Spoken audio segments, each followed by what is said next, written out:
Hello students, मैं विशाल गुप्ता आपका teacher. इस वीडियो में मैं आपको class 12 subject macro economics session 2022-23 की वीडियो नंबर 1 करवाने जा रहा हूं। स्टूडेंट्स, ये मैक्रो इकोनॉमिक्स ये जो नया सेशन है इसकी फर्स्ट वीडियो है, तो मैं आपको कोशिश करूंगा कि सारे के सारे चैप्टर मैं आपको करवाऊं और रिवीजन भी आपको प्रॉपर्ली कराऊंगा। तो आप मेरे चैनल को सब्सक्राइब कर लीजिए और शेयर और लाइक करना ना भूलें। तो चलिए स्टार्ट करते हैं चैप्टर 1 मैक्रो इकोनॉमिक्स का इंट्रोडक्शन से। तो इंट्रोडक्शन में सबसे पहले आता है कि मीनिंग ऑफ मैक्रो इकोनॉमिक्स क्या है। प्लस 1 में जब आपने माइक्रो इकोनॉमिक्स पढ़ी थी, ठीक है, अब आप प्लस 2 में आ गए हैं तो आपको मैक्रो इकोनॉमिक्स अंडरस्टैंड करनी है। तो मैक्रो इकोनॉमिक्स दो वर्ड्स से जैसे बनी है, तो मैं आपको पहले इन सब दोनों का इंडिविजुअल मतलब बताता हूं कि मैक्रो इकोनॉमिक्स का मतलब क्या होता है, मतलब मैक्रो का और इकोनॉमिक्स का। फिर हम बात करेंगे मैक्रो इकोनॉमिक्स के मीनिंग की।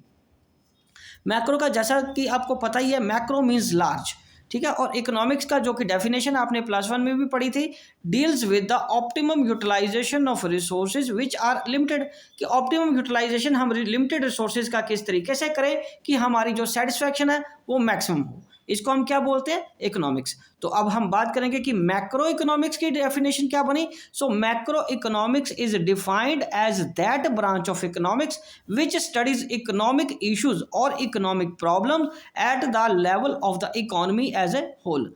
तो माइक्रो में जैसे कि आप पढ़ते थे कि इकोनॉमिक प्रॉब्लम्स और economic issues related to an individual, चाहे वो एक कंज्यूमर था या प्रोड्यूसर था, तो यहाँ पे जो इकोनॉमिक्स की स्टडी करनी है वो इकोनॉमिक इश्यूज और या इकोनॉमिक प्रॉब्लम्स किसकी है? इकोनॉमी एज ए होल, सारी इकोनॉमी की हमने बात करनी है, उसके इश्यूज की, उसके इकोनॉमिक इश्यूज की, उसकी प्रॉब्लम्स की। तो मैक्रो इकोनॉमिक्स का बहुत इंपॉर्टेंट अगला जो पॉइंट मैं बताने जा रहा हूँ वो है कि फादर ऑफ मैक्रो इकोनॉमिक्स। कई बार ये 1 नंबर में क्वेश्चन आ जाता है, और सिर्फ क्वेश्चन या आंसर की बात नहीं है, ये आपकी नॉलेज के लिए बहुत इंपॉर्टेंट है कि who is father of macro economics. John Maynard एक केन्स, तो इनको हम शॉर्ट में जॉन केन्स या केन्स थ्योरीज के नाम से, मैक्रो इकोनॉमिक्स की जितनी थ्योरीज आप पढ़ोगे, जब हम केन्स की थ्योरी की बात करेंगे तो इसका मतलब वो फादर ऑफ मैक्रो इकोनॉमिक्स की बात हो रही है। तो फादर ऑफ मैक्रो इकोनॉमिक्स कौन है? John Maynard Keynes. तो आप केन्स भी बोल सकते हैं अकेले शॉर्ट में, ठीक है जी। तो अगली मैं जो बात बताने जा रहा हूँ वो है father of economics. Father of economics आप सबको पता है, एडम स्मिथ है। फादर ऑफ माइक्रो इकोनॉमिक्स वो कौन है? Alfred Marshall. तो स्टूडेंट्स, ये तीनों चीज़ें आपको क्लियर होनी चाहिए, तीनों चीज़ें अलग अलग हैं, बिकॉज इकोनॉमिक्स, माइक्रो इकोनॉमिक्स और मैक्रो इकोनॉमिक्स ये अपने आप में कहने को तो ये सारी इकोनॉमिक्स के अंडर ही आती हैं, लेकिन तीनों में जो स्टडीज़ है वो डिफरेंट हो जाती हैं, ठीक है जी। इकोनॉमिक्स के आगे 2 पार्ट हो जाते हैं, माइक्रो और मैक्रो का, ठीक है जी। और ये जो हमारा क्लास प्लस 2 का सब्जेक्ट है वो मैक्रो इकोनॉमिक्स से रिलेटेड है, तो जिसमें हम मैक्सिमम क्लास प्लस 2 में केन्स की थ्योरीज को स्टडी करेंगे, ठीक है जी, who is also known as father of macro economics. Okay जी, तो चलिए आगे बात करते हैं इस वीडियो में कि मैक्रो इकोनॉमिक्स और माइक्रो इकोनॉमिक्स में डिफरेंस क्या है। स्टूडेंट्स, माइक्रो इकोनॉमिक्स और मैक्रो इकोनॉमिक्स में डिफरेंस समझना हमारे लिए बहुत इंपॉर्टेंट है, मैक्रो इकोनॉमिक्स को प्रॉपर्ली स्टार्ट करने से पहले। तो चलिए हम डिफरेंस बात करते हैं। मैंने बेसिस ऑफ डिफरेंस के पॉइंट ऑफ के हिसाब से माइक्रो और मैक्रो को अलग अलग कर दिया है। तो पहले हम बात करेंगे बेसिस ऑफ स्टडीज में लेवल ऑफ स्टडी, और सिंपल लैंग्वेज में हम इसको डेफिनेशन भी बोल सकते हैं कि डेफिनेशन क्या है माइक्रो इकोनॉमिक्स की। So micro economics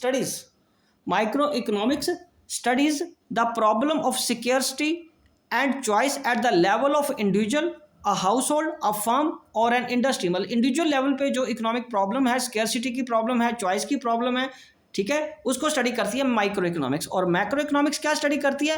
problem of and security and choice at the level of the economy as a whole. तो ये इकोनॉमी एज ए होल से रिलेटेड है ये मैक्रो इकोनॉमिक्स की प्रॉब्लम। तो नेक्स्ट पॉइंट क्या है? एजम्पशंस क्या है थ्योरी की, ये दूसरा बेसिस है। Macro variables are assumed to be constant in micro economics. तो मतलब जो वेरिएबल्स हम मैक्रो इकोनॉमिक्स में यूज करते हैं वो माइक्रो की स्टडी करते वक्त एज्यूम करेंगे कि वो कांस्टेंट है, वो किसी भी तरीके से माइक्रो इकोनॉमिक्स को अफेक्ट नहीं करते। उसी तरह micro variables are assume to be constant in macro economics. Micro variables कौन से हैं? जो माइक्रो इकोनॉमिक्स से जुड़े हुए हैं और वो मैक्रो इकोनॉमिक्स में की स्टडी करते वक्त एज्यूम टू बी कांस्टेंट होते हैं, ठीक है जी। उसके बाद तीसरा पॉइंट है सेंट्रल इशू क्या है? Allocation of resources. Micro economics में allocation of resources is the central issue in okay. तो माइक्रो इकोनॉमिक्स की जब हम स्टडी करेंगे तो उसका बांटना, रिसोर्सेज को बांटना is the main issue. And macro economics में determination of the overall level of output. समझ लगी?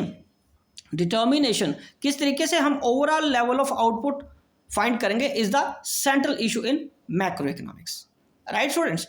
उसके बाद इकोनॉमिक वेरिएबल्स कौन से होते हैं, जो कि हमने ये सेकंड पॉइंट में बात करी थी कि मैक्रो और माइक्रो वेरिएबल्स होते हैं। तो अब हम बात करेंगे कि माइक्रो वेरिएबल्स कौन से होते हैं माइक्रो इकोनॉमिक्स की स्टडी करते हो।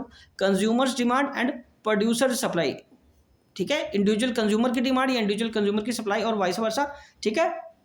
मतलब ये कंज्यूमर की डिमांड और प्रोड्यूसर की सप्लाई, या प्रोड्यूसर की सप्लाई पहले लिख लो या कंज्यूमर की डिमांड लिख लो, उससे कोई फर्क नहीं पड़ेगा। तो ये होते हैं माइक्रो वेरिएबल्स। और मैक्रो वेरिएबल्स क्या होते हैं? एग्रीगेट डिमांड या एग्रीगेट सप्लाई, मतलब total demand of the market और the total demand of the supply, ये मैक्रो वेरिएबल्स हैं, ठीक है students.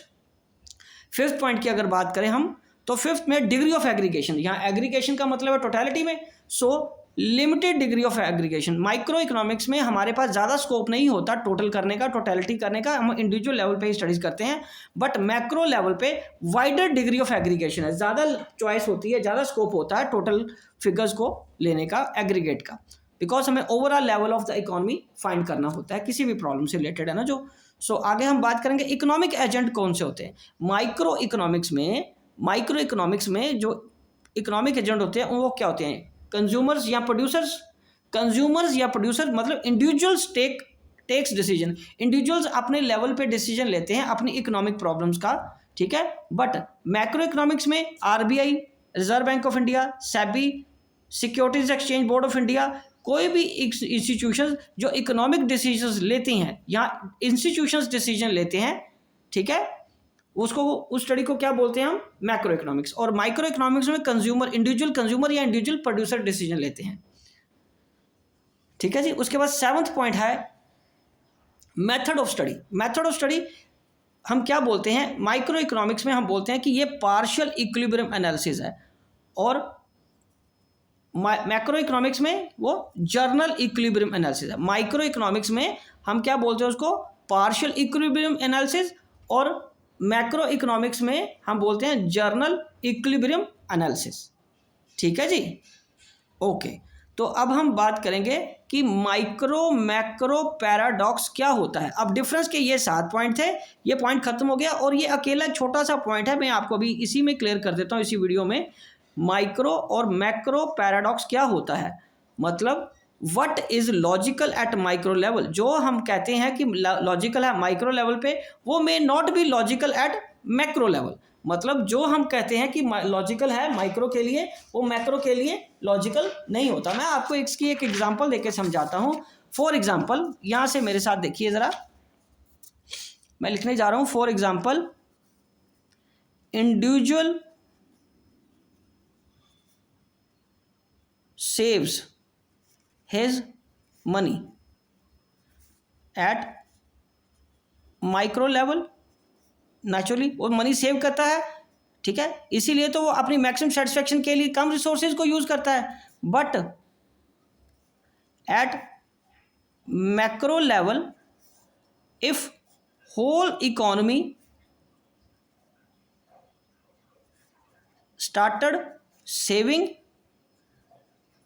then there will not be any investment for production activities।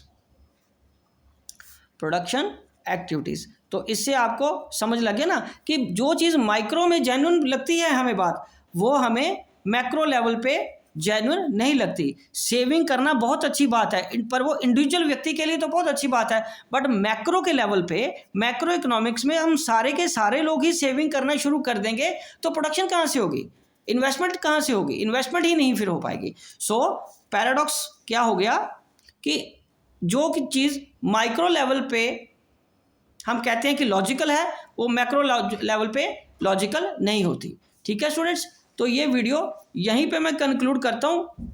ठीक है। इस चैप्टर के बाकी पोर्शंस हम अगली वीडियो में करेंगे, तो तब तक आप इसको रिवाइज कर लीजिए, नोट्स बना लीजिए, ठीक है जी। अगली वीडियोस के लिए मेरे चैनल को सब्सक्राइब करना ना भूलना और बाकी वीडियोस देखते रहिए। ओके जी, डन।